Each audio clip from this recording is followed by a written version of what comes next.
Hi, friends. Welcome back to Stay Anchored Kids. Last time, we learned how Joseph's brothers came to Egypt looking for food and unknowingly bowed before Joseph, just as God had shown in Joseph's dreams many years earlier. Today, we're going to see whether Joseph's brothers had really changed. Remember, the brothers still didn't know they were standing before Joseph. And Joseph wasn't trying to get revenge. He was trying to discover what kind of people they had become. Were they still selfish? Were they still jealous? Or had God been working in their hearts? So Joseph came up with a test.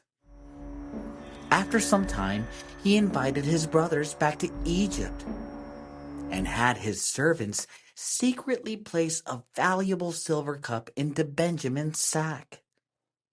Now, Benjamin was Joseph's younger brother, the one brother who had not been involved in selling him into slavery.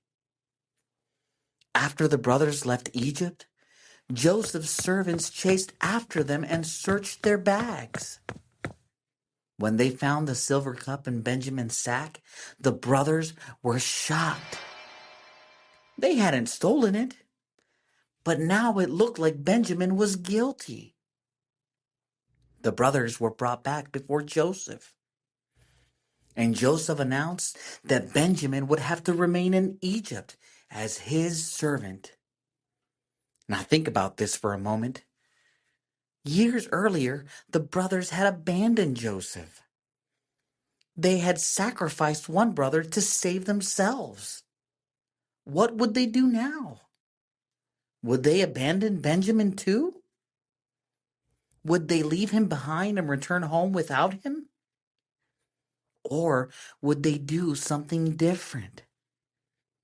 Then something amazing happened. Judah stepped forward.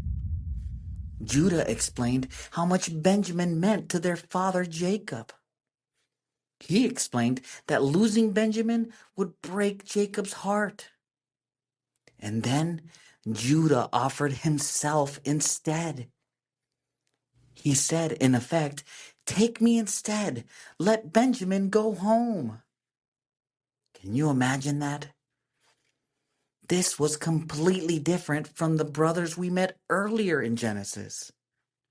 Years ago, they had been willing to sell their brother.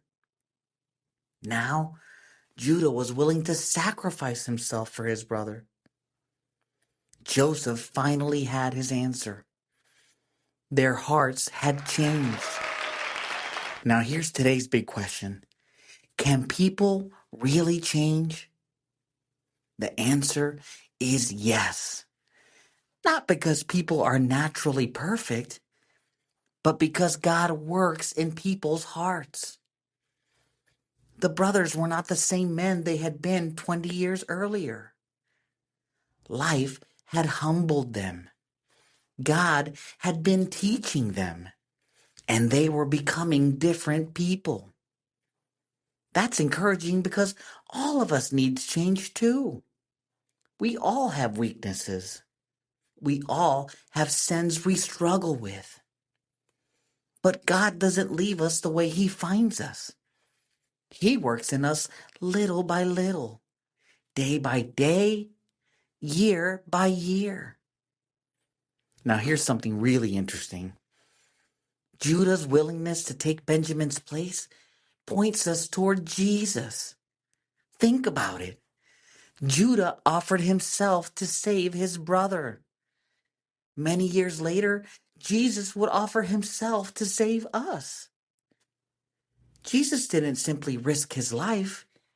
He gave his life. He took the punishment we deserved so we could be forgiven. Throughout the Bible, we keep seeing little glimpses of God's rescue plan, and this is one of them. Now, some people ask, if Christianity is true, shouldn't Christians become different people? Absolutely. Not instantly perfect, but changed. The Bible teaches that when people truly follow God, He begins transforming their hearts.